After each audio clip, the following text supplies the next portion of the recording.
Chapter number 4 start हो रहा है, that is called projectile motion. तो बोलते हैं मोशन इनटू डायमेंशन। सही है, मोशन इनटू डायमेंशन में जो हमारा ऑब्जेक्ट है वो डबल एक्सिस से मूव कर रहा होता है। ये वाला एक्सिस कहलाता है x और ये वाला क्या कहलाता है y। ठीक है, ये वाला पॉइंट जो है जहाँ पर x और y मीट कर रहा है that is called the origin, जहाँ पे x और y जो कोऑर्डिनेट्स हैं x की वैल्यू 0 होती है, y की वैल्यू 0 होती है। सही है, बॉडी यहाँ से मोशन प्रोड्यूस करना स्टार्ट करता है और इस तरीके से वो मोशन प्रोड्यूस कर रहा होगा। ठीक है, चीज़ें और समझ में। ठीक है, ये वाला इसका कौन सा कंपोनेंट है और ये वाला कौन सा कंपोनेंट है? सही है, यहाँ पे एंगल क्या बन रहा है? थीटा। प्रोजेक्टाइल मोशन के लिए थीटा जो होना चाहिए ग्रेटर देन 0 डिग्री होना चाहिए और थीटा जो है वो लेस देन होना चाहिए 90 डिग्री से। Theta should be greater than 0 degree and theta should be less than 90 degree in order to produce the projectile motion. अगर 0 डिग्री से कम होगा तो भी प्रोजेक्टाइल मोशन प्रोड्यूस नहीं होगा, 90 डिग्री से ज़्यादा होगा तो भी प्रोजेक्टाइल मोशन प्रोड्यूस नहीं होगा। अगर 90 डिग्री भी होगा तो भी प्रोजेक्टाइल मोशन प्रोड्यूस नहीं होगा, क्योंकि प्रोजेक्टाइल मोशन जो नाम होता है वो होता है मोशन इनटू डायमेंशन का। अगर बॉडी इस एक्सिस में मूव कर रही है यूँ, यहाँ से एक बॉल को थ्रो किया गया इस डायरेक्शन में, यूँ गया और यूँ वापस आ गया 90 डिग्री पे, तो हम कहेंगे ये डबल एक्सिस से मूव नहीं कर रहा है, तो इसका मतलब ये प्रोजेक्टाइल मोशन प्रोड्यूस नहीं कर रहा है। इसका मतलब थीटा 90 डिग्री नहीं हो सकता प्रोजेक्टाइल मोशन में। 0 डिग्री की बात करेंगे तो वो एक्स एक्सिस पे मूव कर रहा होगा। जब हम एक्स एक्सिस की बात करेंगे तो वो सिंगल एक्सिस हो जाएगा, उसमें भी 2 डायमेंशन शामिल नहीं होगा।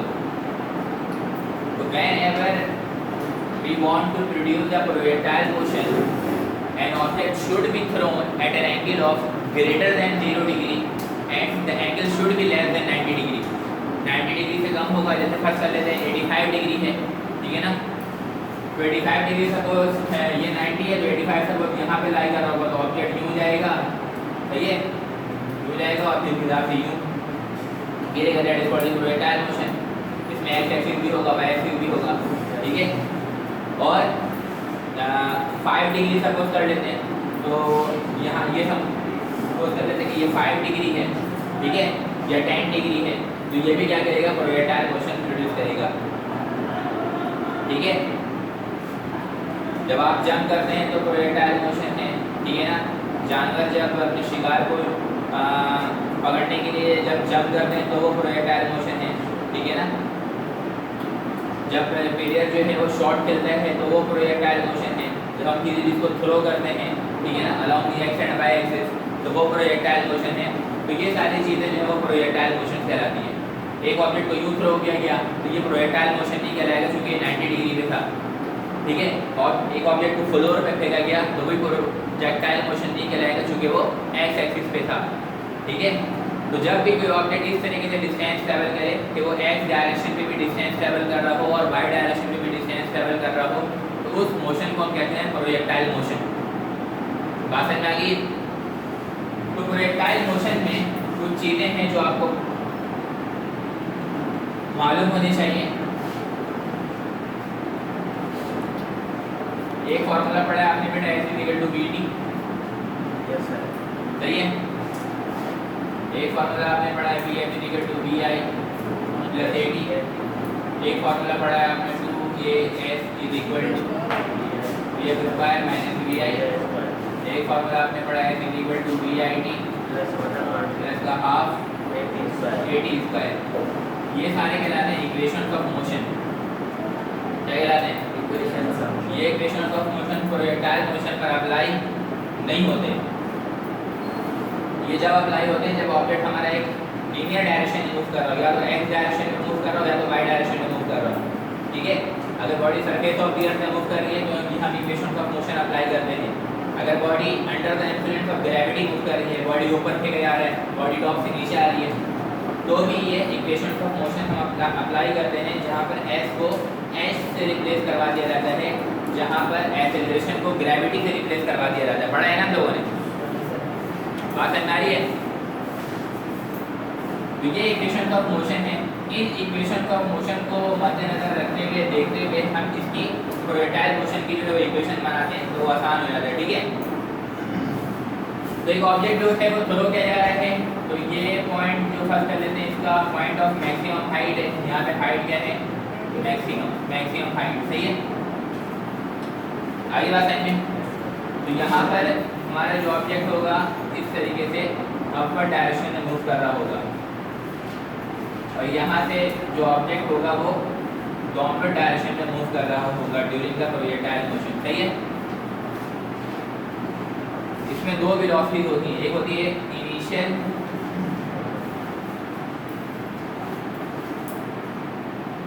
हॉरिजॉन्टल वेलोसिटी, ठीक है, और एक होती है इनिशियल वर्टिकल वेलोसिटी। सही है, इसी तरीके से एक होती है फाइनल हॉरिजॉन्टल वेलोसिटी, और एक होती है फाइनल वर्टिकल वेलोसिटी। सही है, initial horizontal velocity, initial vertical velocity, final horizontal velocity and final vertical velocity. तो इनिशियल हॉरिजॉन्टल वेलोसिटी होती है, यहाँ पे किससे हम इंडिकेट करवाते हैं? वी आई से। यहाँ पर प्रोजेक्टाइल मोशन में इसको इंडिकेट करवाया जाता है वी नॉट एक्स से, कहीं पर वी आई एक्स से इंडिकेट करवाते हैं, वी आई एक्स। सही है, तो हम इसको कैसे इंडिकेट करवाते हैं? वी नॉट एक्स से। इनिशियल वर्टिकल वेलोसिटी है, इसको इंडिकेट करवाया जाता है बीटा वी नॉट वाई से। फाइनल हॉरिजॉन्टल वेलोसिटी है, ये होता है वी एक्स, और फाइनल वर्टिकल वेलोसिटी है, ये होता है वी वाई। ठीक है, ये बात समझ में आ गई? अच्छा, यहाँ भी इस पॉइंट पर आते हैं, हमारा ऑब्जेक्ट जो है वो इस तरीके से मूव कर रहा है। ये वाला कौन सा कंपोनेंट है इसका? वी नॉट वाई, और ये क्या है? V not X. यहाँ से मूव करना शुरू कर रहे हैं, तो ये वाला कौन सा होगा भाई? वी नॉट वाई, और ये वाला कौन सा होगा? V not X. Initial horizontal velocity at the initial point, final vertical velocity at the initial point. सही है, V not X and V not Y. अब इसमें एक चीज़ समझने की होती है कि अभी हमारा ऑब्जेक्ट जो है वो मैक्सिमम हाइट तक जाएगा पहले। ठीक है, तो जब जैसे ये मैक्सिमम हाइट पर पहुंचता है, ठीक है ना, ये हमारा वी नॉट एक्स और ये वी नॉट वाई, ये मैक्सिमम हाइट पर पहुंचने के बाद यहाँ पर ये initial vertical velocity, initial vertical velocity, initial vertical velocity, यहाँ पे पहुंचने के बाद मैक्सिमम हाइट आ जाएगा अपवर्ड मोशन के लिए। तो जिस तरीके से मार्कर को ऊपर फेंकते हैं तो ये मैक्सिमम हाइट पर जाता है, मैक्सिमम हाइट पर पहुंचता है तो वहाँ पे फाइनल वेलोसिटी हो जाती है ना, और अपवर्ड मोशन। किसी भी ऑब्जेक्ट को ऊपर फेंकते हो, ठीक है ना, जहाँ तक ये मैक्सिमम पहुँचेगा वहाँ पर पहुँचने के बाद इसकी वेलोसिटी क्या हो जाती है? मैक्सिमम। और मैक्सिमम पे जाके थोड़ी देर के लिए क्या करता है? रुकता है। तो इसका मतलब अपवर्ड मोशन के लिए फाइनल वेलोसिटी क्या हो जाती है? जीरो। तो इसी तरीके से यहाँ पे पहुँचने के बाद इसकी वेलोसिटी क्या हो जाती है? वर्टिकल। फाइनल वेलोसिटी हो जाएगी, तो फाइनल वर्टिकल वेलोसिटी क्या होता है? V Y. ये वी वाई हो जाएगा, ये कितना हो जाएगा? जीरो। होगा कि नहीं होगा? फिर उसी पॉइंट से नीचे आएगा कि नहीं आएगा? उसी पॉइंट से क्या करेगा? नीचे आएगा। उसी पॉइंट से नीचे आएगा, तो उसी पॉइंट से नीचे आने के लिए इनिशियल वर्टिकल वेलोसिटी भी क्या हो जाएगी? जीरो, है ना। एक मार्कर ऊपर की तरफ जा रही है, जा रहा है, यहाँ पे रुका। सही है, क्योंकि यहाँ से तो नीचे आना है, तो रुका, तो ऊपर जाने के लिए फाइनल वेलोसिटी जीरो, और फिर यहीं से नीचे आएगा, तो नीचे आने के लिए इनिशियल स्टेप है, तो यहाँ पर इसकी इनिशियल वेलोसिटी क्या हो जाती है? जीरो। तो initial vertical velocity zero for downward motion and final vertical velocity zero for the upward motion. बात समझ आ गई है? हाँ, इनिशियल और फाइनल दोनों जीरो हो जाएंगे, कहाँ पे? मैक्सिमम हाइट के ऊपर। सही है, इनिशियल क्यों जीरो हो रहा है? क्योंकि अपवर्ड मोशन के लिए मैक्सिमम हाइट आ रहा है, हाँ, और फाइनल वर्टिकल वेलोसिटी जीरो क्यों हो रही है? क्योंकि अपवर्ड मोशन के लिए मैक्सिमम हाइट पे आके फाइनल वर्टिकल वेलोसिटी जीरो हो जाएगी। और इनिशियल वर्टिकल वेलोसिटी जीरो क्यों हो रही है? क्योंकि जिस पॉइंट से वो नीचे आएगा वहाँ पे थोड़ी देर के लिए स्टे करेगा, रुकेगा, तो वहाँ पे इनिशियल वर्टिकल वेलोसिटी भी क्या होगी? जीरो। फिर उसके बाद ये डायरेक्शन चेंज हो जाएगी इसकी, चूँकि बॉडी अब नीचे आ रही है, तो ये हो जाएगा हमारा वी बाई, और ये क्या हो जाएगा? V not X. ये क्या हो जाएगा? वी बाई, और ये क्या हो जाएगा? V not x.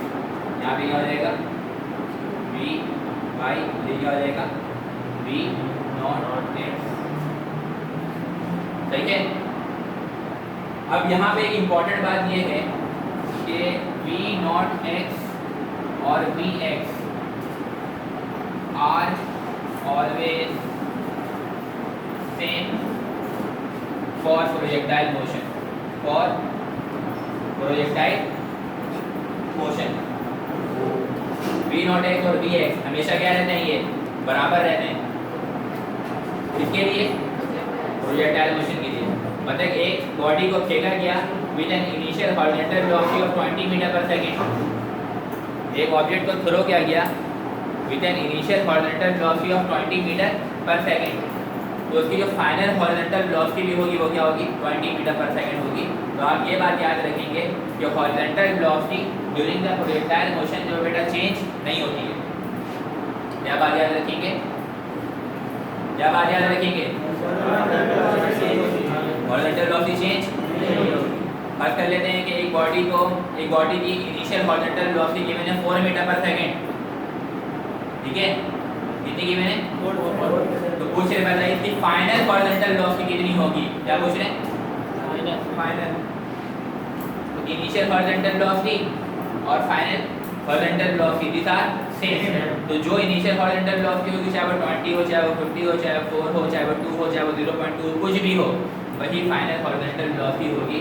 Because during the projectile motion horizontal component are always remain same. Horizontal component change नहीं होता है। बात समझ में आ गई है?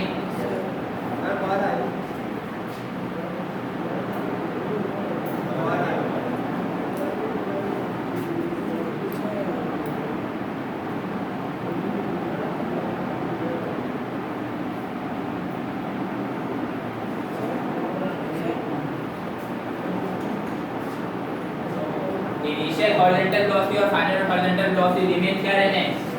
सेम रहते हैं। किसके लिए? मोशन के लिए। बात समझ में आ गई? कोई मसला तो नहीं है?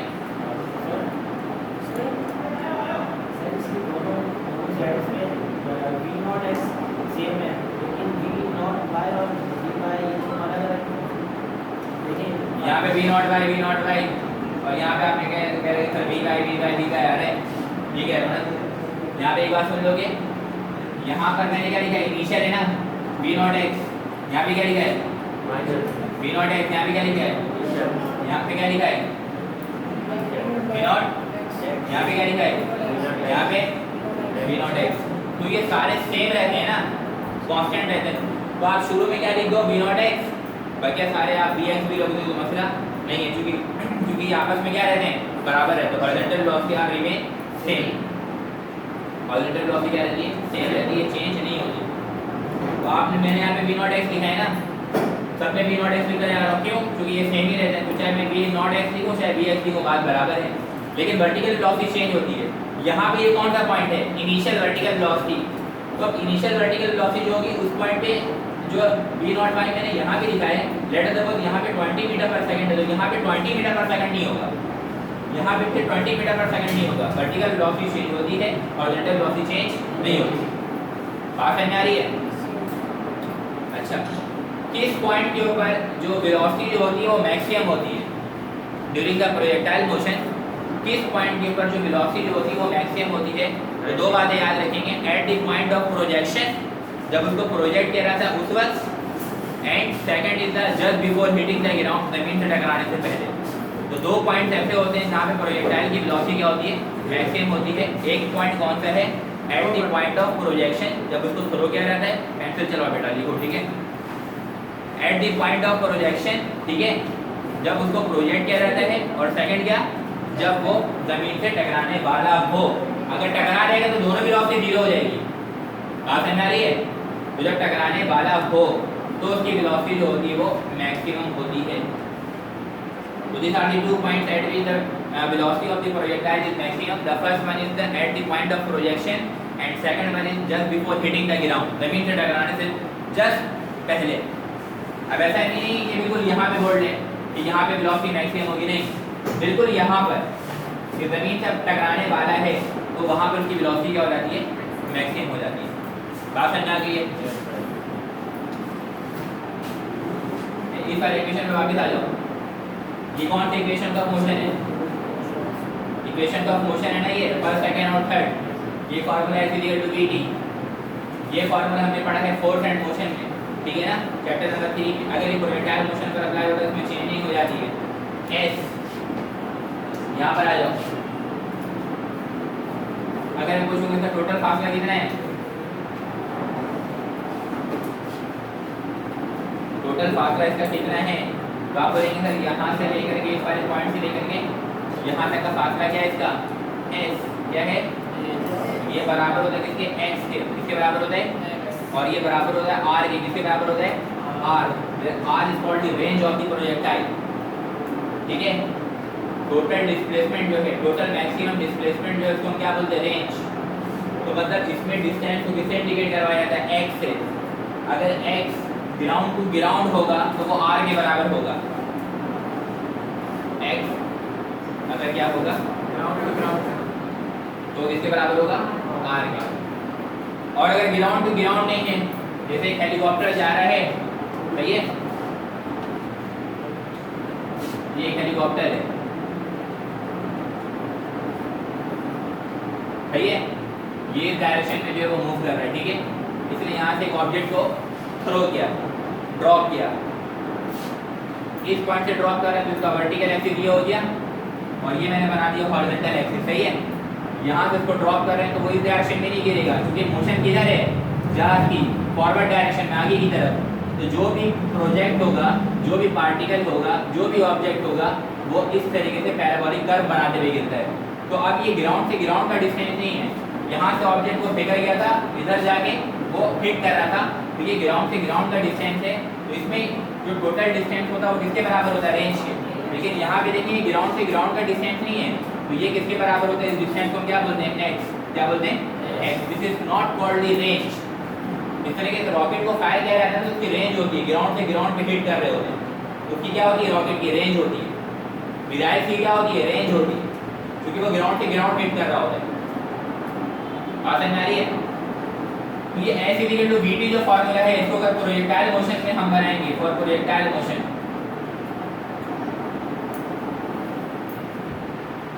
ये बहुत इंपॉर्टेंट पॉइंट है, की पॉइंट है इस चैप्टर के। अगर ये मालूम नहीं है तो ये चैप्टर बिल्कुल भी आपको क्लियर नहीं होगा, ठीक है।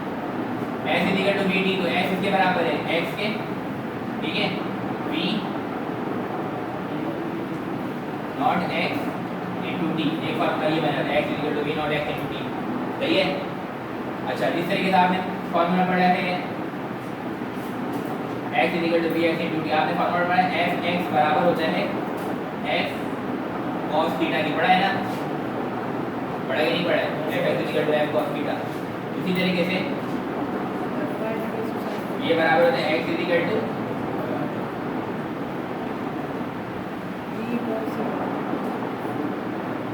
v not cos theta into t। ये फार्मूला कहाँ से आ रहा है, इस वाले फार्मूले को देखते हैं। x equal to v into t होता है, प्रोजेक्टाइल मोशन के लिए x equal to vx into t होता है। इस तरीके से f(x) बराबर होता है f cos थीटा के, तो vx के बराबर होता है v नॉट cos थीटा के, और ये वाला t पहले से मौजूद है। ओरिजिनल वेलोसिटी लेते हैं ना, इनिशियल वेलोसिटी, ठीक है, v not cos theta into t। चलेगा, आपसे पूछना मेरा फर्स्ट सेकंड हमारा ये बताया गया था कि इस प्रोजेक्ट के इसको कोई भी बॉल कुछ भी चीज़ को हॉरिजॉन्टल फेंकते हैं तो उसकी इनिशियल वेलोसिटी यानी कि होती है और फाइनल जीरो होती है। जब वो मैक्सिमम हाइट पे पहुंचे तो उसकी फाइनल यानी कि केस 1 की इनिशियल वेलोसिटी जीरो यानी, और केस 2 यानी कि जब हॉरिजॉन्टल पे पहुंच जाता है उसकी फाइनल वेलोसिटी इनिशियल हो जाती है। ये बात तो मैंने यहाँ पे बताई है कि जब बॉडी मैक्सिमम हाइट पर जाता है तो final velocity zero, final velocity zero होती है, इनिशियल नहीं, इनिशियल तो फेंका ही है ना। अगर इस मार्कर को मैं फेंक रहा हूँ 20 मीटर पर सेकंड पे, इनिशियल वेलोसिटी कितनी है 20, और ये ऐसे ऐसा कम, इसकी वेलोसिटी क्या होगी, कम होगी ना। 20 से कितना होगा 18, फिर कितना होगा 15, 10, 5, 2, 0, फाइनल वेलोसिटी क्या हो गई। अब यहाँ से क्या आएगा वापस, तो वापस के लिए इनिशियल वेलोसिटी भी 0 हो गई ना, फिर उसके बाद 2, 5, 10, 15, 20। सर गिरेगा तो सर उस टाइम सर फाइनल वेलोसिटी को देखा जा रहा है, इनिशियल तो 0 हो जाएगा। हाँ, इनिशियल वर्टिकल वेलोसिटी 0 तो लिखा है ना, v नॉट y भी 0, vy भी 0। vy क्या है, फाइनल वर्टिकल वेलोसिटी जो 0 होगी, और v नॉट y क्या होगा, initial vertical velocity downward motion के लिए वो भी 0 होगी। इधर वापस आ जाओ, vf equal to vi plus क्या लिखा हुआ है 80, ठीक है। अब ये हो गया पहला वाला, ठीक है, ये पहला था। अब दूसरे वाले की बारी, सेकंड वाले की, तो सेकंड वाले की vf फाइनल वेलोसिटी है। अगर मैं फाइनल वेलोसिटी वर्टिकल के लिए लिखूं तो वो क्या होगा, vy फाइनल वर्टिकल वेलोसिटी, ठीक है, इज इक्वल टू ये vi है, ये फाइनल के लिए क्या होगा, ये इनिशियल वेलोसिटी है ना, इनिशियल वेलोसिटी फाइनल के लिए क्या होगा v नॉट y, ठीक है। अच्छा, प्लस और माइनस लगाएंगे, डिपेंड करता है कि बॉडी की डायरेक्शन कहाँ पर है, ऊपर जा रही है कि नीचे जा रही है, ठीक है। और उसके बाद एक ही जगह क्या रहेगा g और ये t, ये फॉर्मूला है, सही है। फिर इसकी बारी, ये वाला सवाल नहीं होता, ठीक है, प्रोजेक्टाइल मोशन में इसकी बारी h equal to bit plus half at square, तो इसको मैं कह देता हूँ थर्ड, सही है। तो थर्ड को किस तरीके से लिखेंगे, ये s अगर मैं इसको x के फॉर्म में लिखूँ हॉरिजॉन्टल एक्सिस के लिए, इधर समझना जरूरी है इसको। अगर x को मैं क्या लिखूँ हॉरिजॉन्टल एक्सिस के लिए, ठीक है, हॉरिजॉन्टल वेलोसिटी के लिए, तो x की जगह क्या आएगा x, vi की जगह v not x into t, और ये प्लस माइनस हाफ a की जगह g, और ये t बात है नहीं। और इसी को अगर मैं y एक्सिस के लिखूं तो ये क्या आएगा y equal to v not y t plus minus half, और ये gt, बात है नहीं। ये y for vertical axis, x for horizontal axis. अगर हॉरिजॉन्टल एक्सिस की बात करें तो ये वाला फॉर्मूला लगेगा, वर्टिकल एक्सिस की बात करें तो ये वाला फॉर्मूला लगेगा, y equal to v not y t plus minus half gt square.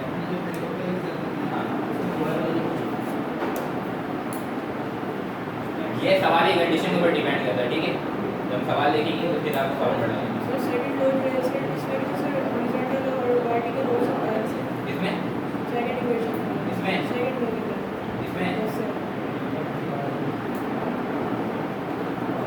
इसमें इस वाले इक्वेशन को देखना, vf equal to vi plus at, ये वर्टिकल के लिए है। अगर मैं हॉरिजॉन्टल के लिए लिखूंगा तो क्या होगा, जरा देखो इसको, v क्या हो जाएगा vx इज इक्वल टू, यहाँ पे क्या रहेगा v नॉट x। अच्छा, अभी मैंने आपको एक बात बताई कि whenever the body moves along the horizontal component in the projectile motion, then its horizontal component is always remains constant। उसका vx और v नॉट x क्या रहता है, बराबर रहता है ना। जब वेलोसिटी चेंज ही नहीं होगी तो उसमें एक्सेलरेशन प्रोड्यूस नहीं होगा, because acceleration is called the rate of change of velocity. तो वेलोसिटी चेंज नहीं हो रहा ना, तो उसका एक्सेलरेशन क्या हो जाएगा, जीरो होगा कि नहीं होगा। जब एक्सेलरेशन जीरो हो जाएगा तो ये प्लस माइनस इस a की जगह क्या आएगा, जीरो आएगा, और ये पूरा फैक्टर क्या हो जाएगा, जीरो। तो ये पूरा फैक्टर क्या हो जाएगा, तो vx बराबर होगा v नॉट x के।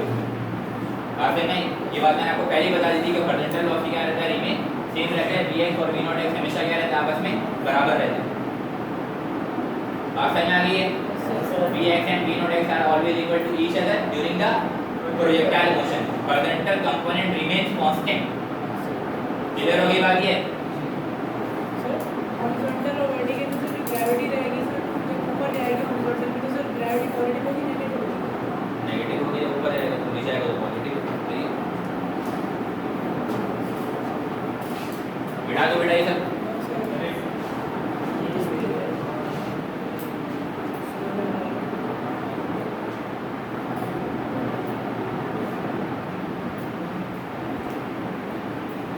लोग तकरीबन सभी के पास मौजूद है ना, चैप्टर खोलने वाला chapter number 4 motion in two dimension. उसमें टू डायमेंशन मोशन है, प्रोजेक्टाइल मोशन में नीचे कुछ पॉइंट्स लिखे हुए हैं, प्रोजेक्टाइल मोशन उसको पढ़ लें, हाईलाइट कर लें, ठीक है, साथ साथ बिल्कुल।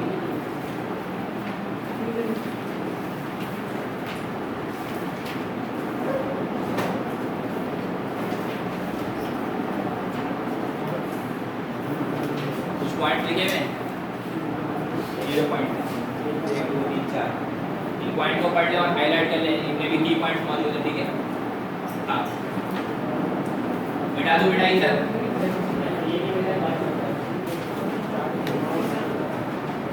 तस्वीर लेना तस्वीर ले लो, पता ठीक है, ठीक है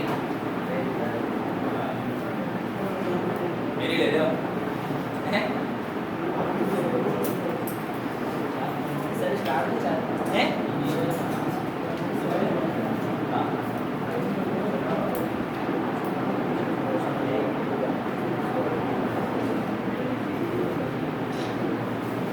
मिटा दो ये।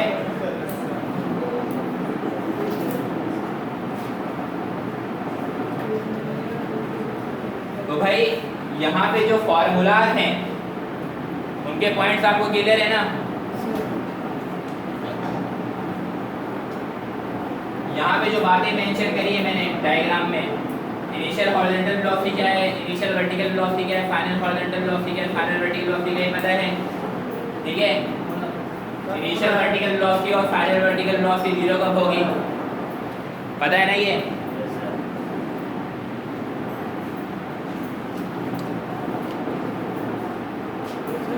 Initial horizontal velocity v0x, initial vertical velocity v0y, final horizontal velocity vx, final vertical velocity क्या होती है vy।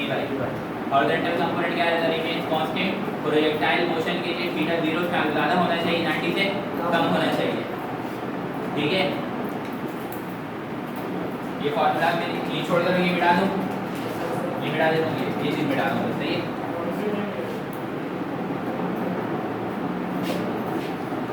देखो बेटा अब यहाँ पे एक चीज होती है टाइम फॉर मैक्सिमम हाइट, ठीक है, टाइम फॉर, और एक होता है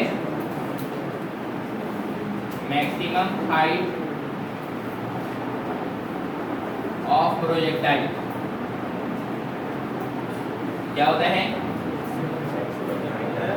टाइम फॉर मैक्सिमम हाइट और दूसरा क्या है मैक्सिमम हाइट ऑफ प्रोजेक्टाइल। पहली चीज, दूसरी चीज, थर्ड क्या है total time of flight,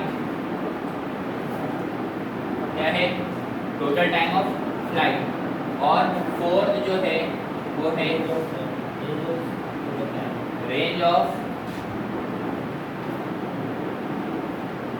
projectile, और जो फिफ्थ वन है दैट इज मैक्सिमम रेंज, क्या है। तो ये कुछ फॉर्मूलाज हैं जो आपको फिंगर टिप पे याद होने चाहिए, सही है। इसके माने क्या है टाइम फॉर मैक्सिमम हाइट, इधर देखेंगे डायग्राम की तरफ गौर से, लिखा हुआ टाइम फॉर मैक्सिमम हाइट, वो टाइम जो मैक्सिमम हाइट पर जाने पर लगेगा।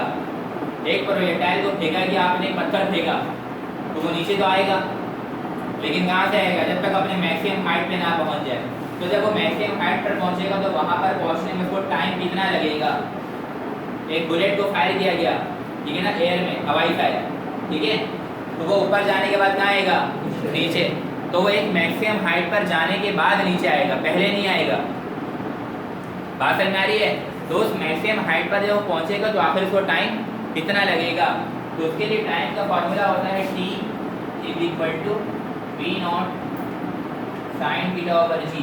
तो this is the time for the maximum height.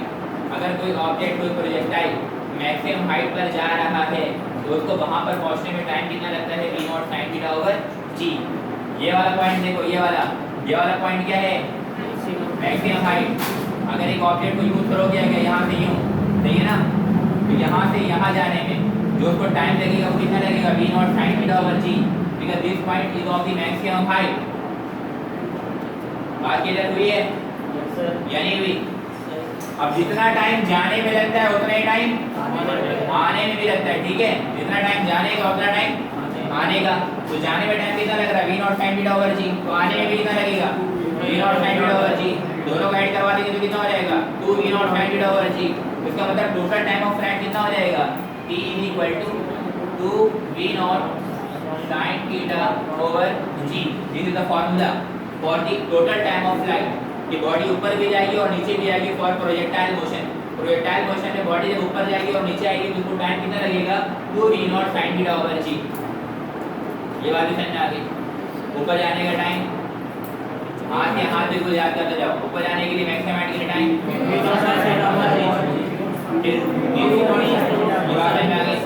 फिर इधर आ जाओ. Maximum height of the projectile. इस पॉइंट पे क्या है, इसका मैक्सिमम हाइट है. हाँ, तो मैक्सिमम हाइट के लिए जो h का फॉर्मूला होता है वो क्या होता है v0 square sin square theta over 2g. This is the formula of the maximum height reached by the projectile. Maximum height का formula v0 square sin square theta over 2g. सही है नहीं? ये आगे फॉर्मूला इसका मैक्सिमम हाइट का. Range of projectile r का formula होता है v0 square over g sin 2 theta. v0 square over g sin 2 theta. This is the formula of the range of projectile. मतलब यहाँ से लेकर के इस टारगेट को हिट कर रहे हैं तो क्या बन रहा है रेंज. तो रेंज का फॉर्मूला क्या है v0 square over g sin 2 theta. सही है. अब जब हम रेंज की बात करते हैं तो रेंज मैक्सिमम भी होता है और मिनिमम भी होता है. ठीक है. अगर बहुत लंबा छक्का मारना है शायद आकृति की तरह 158 मीटर,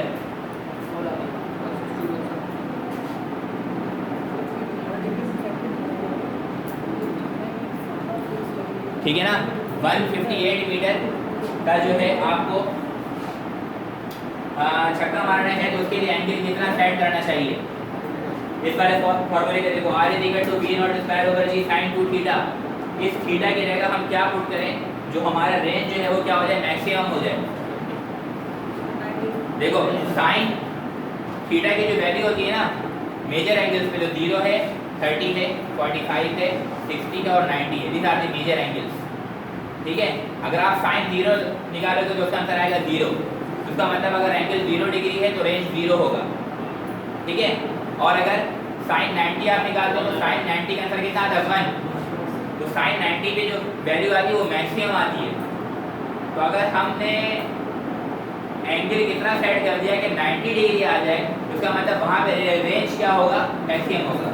तो इसको मैक्सिमम करने के लिए हमें क्या लाना पड़ेगा 90 डिग्री. तो 90 डिग्री कैसे आएगा मैक्सिमम रेंज को देखो क्योंकि r किसके बराबर है v0 स्क्वायर ओवर g और उसके बाद sin 2 थीटा. थीटा है ना sin 2 थीटा है. अब हम थीटा क्या पुट करें थीटा क्या पुट करें जो मैक्सिमम हो जाए तो 45 पुट करेंगे ना. 245 से क्या हो जाएगा 90.